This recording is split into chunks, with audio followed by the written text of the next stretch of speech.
Legio Maria, igitabo gisobanura Legio ya Maria, umutwe wa 40. Nimujye mw'isi yose mwamamaza inkuru nziza mu biremwa byose. Ivanjiri ya Mutagatifu Mariko, umutwe wa 16, umurongo wa 15. Gukomeza uburyo bwo gushyikirana n'abantu.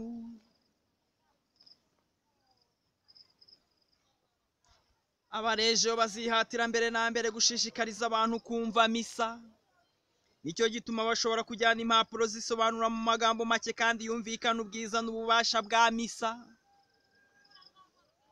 Izo mpapuro ziri ishusho y'amabara yumvisha neza icyo bagiye gusobanura, izatuma abantu barushaho kubyumva bashyizeho umwete.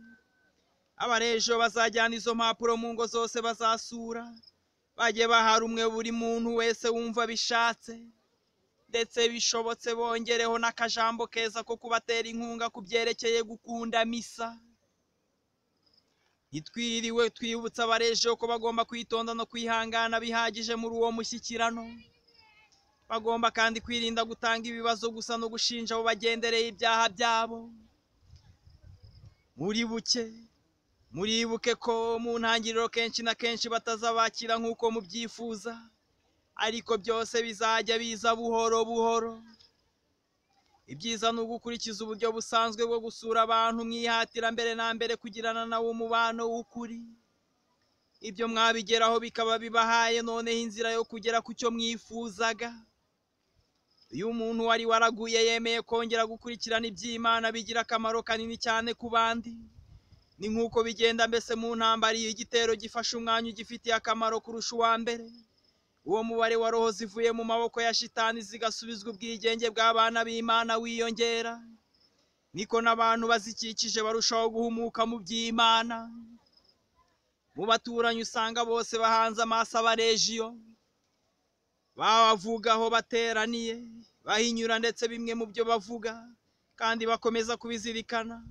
Abari bafite imitima ikonje igatangira gususuruka.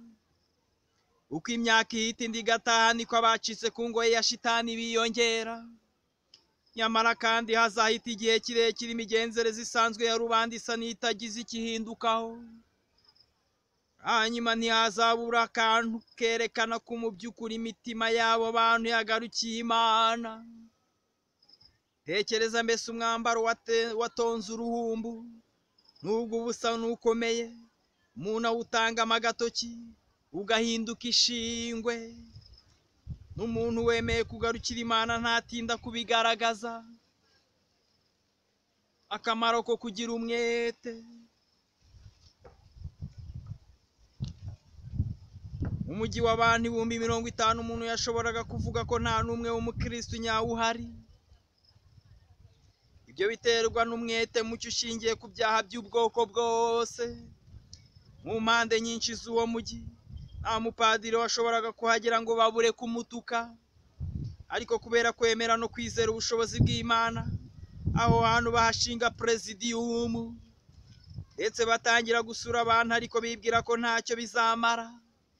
Abenshi baje gutangazwa nuko bidatinze imbuto zeze kuri uwo mwete zabaye nyinshi cyane, zikomeza no kwiyongera ku mubare no ku gaciro k'abarejo nabo biyongeraga. Ubona ubumenyi bwabo bw'uko abantu n'ibintu biteye. Nyuma y'imyaka 3 bateye iyo ntambwe ndende batari bizeye na gato.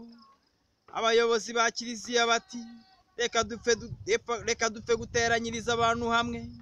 Bari bizeye byibura ko haza 200, maze aho kuza 200 bihita bari 1,100, basangirira hamwe n'ifunguro rya roho. Ibyo byerekana ko kumugaragara ko imyaka 3 yo kwigisha ivanjiri itari